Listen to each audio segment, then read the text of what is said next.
نمازوں کا اور اسی طرح دوسرے عملوں کا اہتمام کرتا ہے، اگر وہ برائیوں سے نہیں روکتا، بدعتوں سے نہیں روکتا، تو میرے بھائیوں اس کا درجہ جو ہے بہت کم ہے ان کے مقابل میں جو لوگ امت میں مسلمانوں میں پھیلے ہوئے شرک اور بدعت کی نشاندہی کرتے ہیں، اس جذبے اور اس درد کے ساتھ کہ ہمارے بھائی ہیں، انہیں ان چیزوں سے، ان برائیوں سے نکل جانا چاہیے۔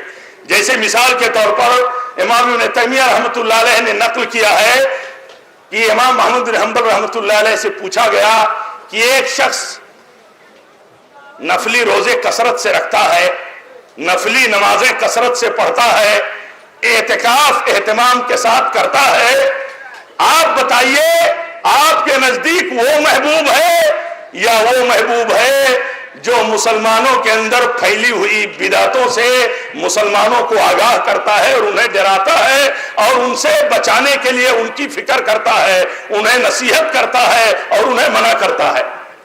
امام محمد بن حنبل رحمۃ اللہ علیہ نے جواب دیا کہ جو شخص نفلی نمازیں پڑھتا ہے، روزوں کا کثرت سے اہتمام کرتا ہے، اعتکاف کرتا ہے، میرے نزدیک وہ شخص ایسے ہی ہے کہ یہ نیکیاں صرف اپنی ذات کے لیے کرتا ہے، لیکن وہ شخص جو مسلمانوں میں پھیلی ہوئی بدعتوں پر نکیر کرتا ہے، مسلمانوں کو سمجھاتا ہے، میرے نزدیک وہ محبوب اور افضل ہے، اس لیے کہ یہ کام جو ہے عام مسلمانوں کی بھلائی کا ہو رہا ہے، اور روزہ کا کام، نماز کا کام، اعتکاف کا کام یہ اس کی حد تک ہے جو آدمی معتکف ہے، روزے دار ہے، یا اسی طرح نفلی نمازوں کی کثرت کے ساتھ ادائیگی کرنے والا ہے۔ میرے بھائیوں اتنی اہمیت ہے اس بات کی، اس لیے، اور اس کی اساس یہی ہے۔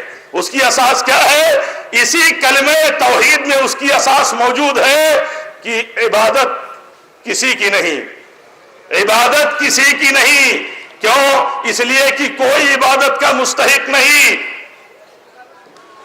تنہا رب العالمین عبادت کا مستحق ہے۔ میرے بھائیوں یہی اس کلمے کا معنی ہے، اللہ تعالیٰ کے سوا کوئی عبادت کا مستحق نہیں۔ اسی لیے یہ بات کہی جا رہی ہے کہ آج ہمارے اپنے بیچ میں، کلمہ پڑھنے والے اپنے بھائیوں کے بیچ میں اس بات کو بڑی محنت، جدوجہد اور پوری ترتیب بندی اور پوری صلاحیتوں کے ساتھ اس بات کو بتانے کی ضرورت ہے کہ توحید کیا ہے، عبادت کیا ہے۔ آج مسلمان اللہ کے سوا یا اللہ کے ساتھ کسی کی عبادت یہ جان کر کے نہیں کرتا، اگرچہ وہ عبادت کرتا ہو کہ وہ غیر اللہ کی عبادت کرتا ہے، وہ یہ جانتا ہے کہ عبادت نہیں ہے۔ لیکن میرے بھائیوں اگر اسے سمجھایا جائے مثالوں سے سمجھانے کی یہ بات ہے کہ جیسے کیا پیارے رسول صلی اللہ علیہ وسلم سے عظیم کوئی شخصیت پیدا ہوئی آدم کی اولاد میں؟ آپ سے پہلے، آپ کے بعد ہر آدمی کہے گا، متفقہ مسئلہ اور عقیدہ ہے، آپ افضل البشر ہیں، افضل البشر ہیں۔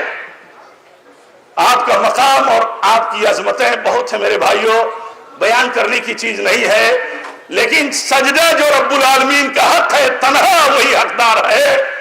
کیا کسی کے پاس اس کی بھی کوئی دلیل ہے کہ آپ کی زندگی میں، آپ کی حیات میں، آپ کی وفات سے پہلے کسی صحابی رسول یا کسی صحابیہ نے آپ کا سجدہ کیا ہو؟ کیوں؟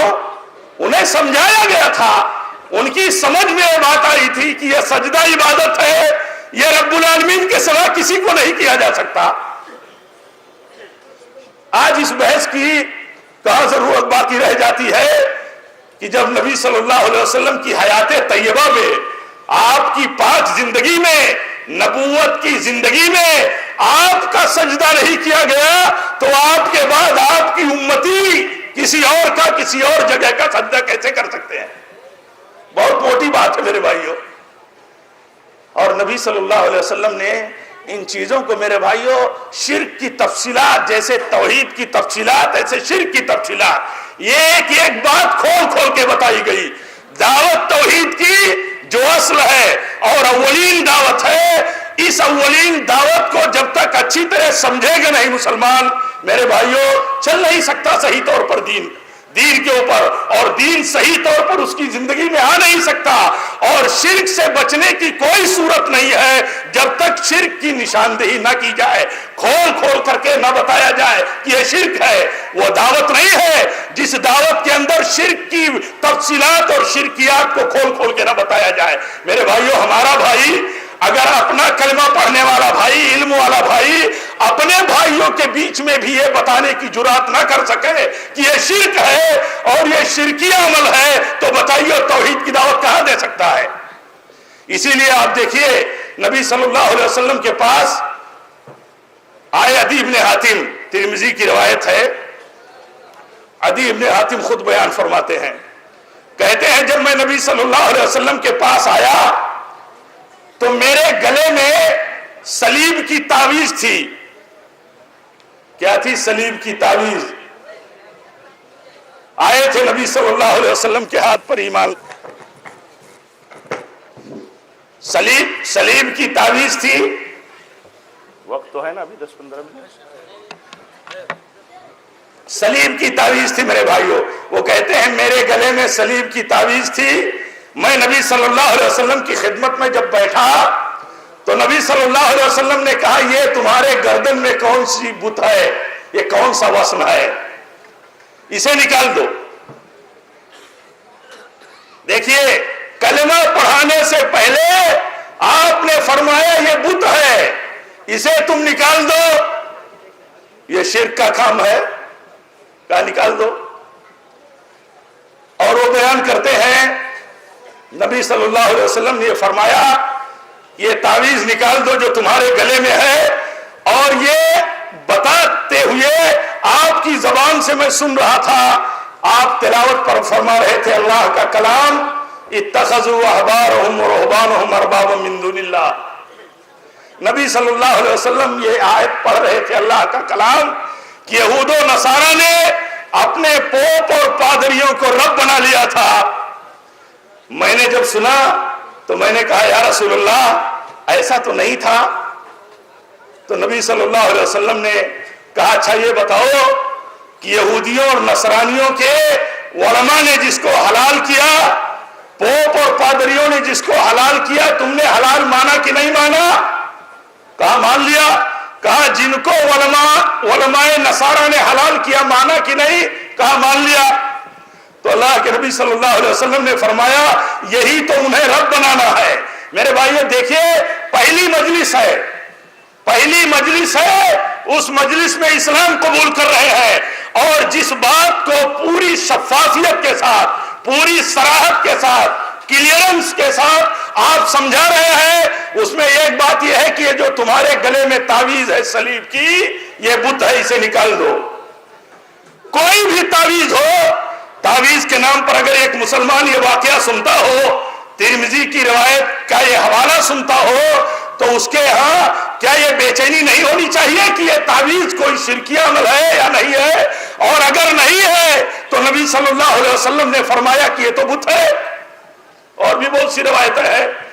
اور اس کے بعد آگے فرمایا کلمہ اسی مجلس میں پڑھ رہے ہیں، اس کے بعد فرمایا کہا کہ جنہوں نے یہود و نصارہ میں اپنے امام اور اپنے عالم اور پوپ اور پادری کے حلال کی ہوئی چیز کو حلال مانا، اللہ نے حلال نہیں کیا تھا لیکن انہوں نے حلال کیا اللہ کی حرام کی ہوئی چیز کو، تو انہوں نے رب بنایا۔ ایسا سمجھایا جاتا ہے میرے بھائیوں۔ ان کی کون سی مصلحت؟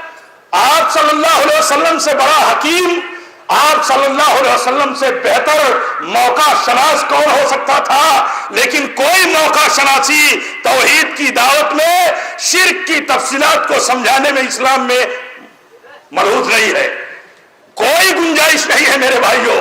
نبی صلی اللہ علیہ وسلم کی سیرت طیبہ کی یہ اتنی تفصیلات ہیں مکی زندگی سے لے کر کے آخری دور تک کہ ان تفصیلات کو رکھنے کے لیے صلاحیت، وقت، سب چیزوں کی ضرورت ہوتی ہے میرے بھائیوں۔ لیکن کسی موقع پر شرک کے کسی بھی پہلو کو نبی صلی اللہ علیہ وسلم نے برداشت نہیں کیا، سمجھایا۔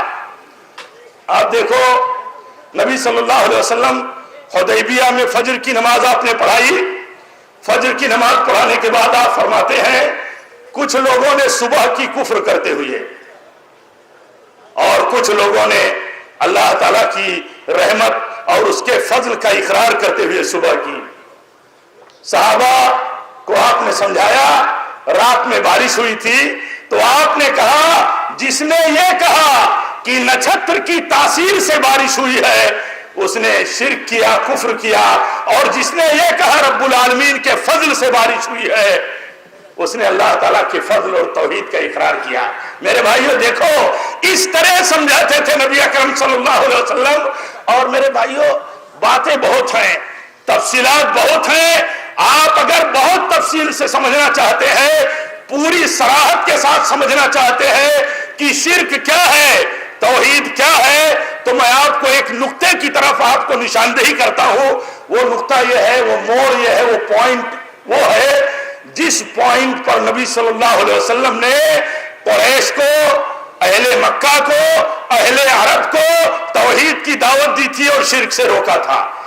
کوئی بھی مسلمان پڑھا لکھا ہو یا کم پڑھا لکھا ہو، اس کے لیے اگر پوری صراحت اور بصیرت کے ساتھ سمجھنا ہو کہ شرک کس کو کہتے ہیں، شرکیات کے افعال کیا ہے، شرکیہ عمل کیا ہے، تو وہ تو یہ سمجھتا ہے کہ سب سے پہلی دعوت سارے انبیاء کی، ہمارے پیارے رسول صلی اللہ علیہ وسلم کی اور پیارے رسول صلی اللہ علیہ وسلم کے سارے صحابہ کی، جہاں جہاں پہنچے پہلی دعوت انہوں نے توحید کی دی.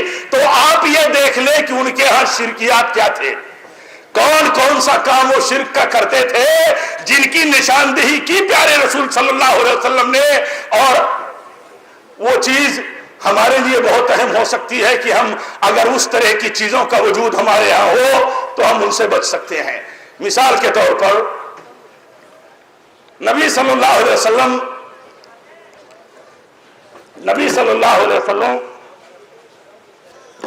مکہ میں جب آپ دعوت دے رہے تھے تو آپ فرما رہے تھے کہ یہ لات، یہ عزا، یہ فلاں، یہ ابراہیم اور اسماعیل علیہ السلام سے جو بڑی بڑی منفاتیں اور امیدیں وابستہ رکھے ہو یہ شرک ہے، ان سے بچو.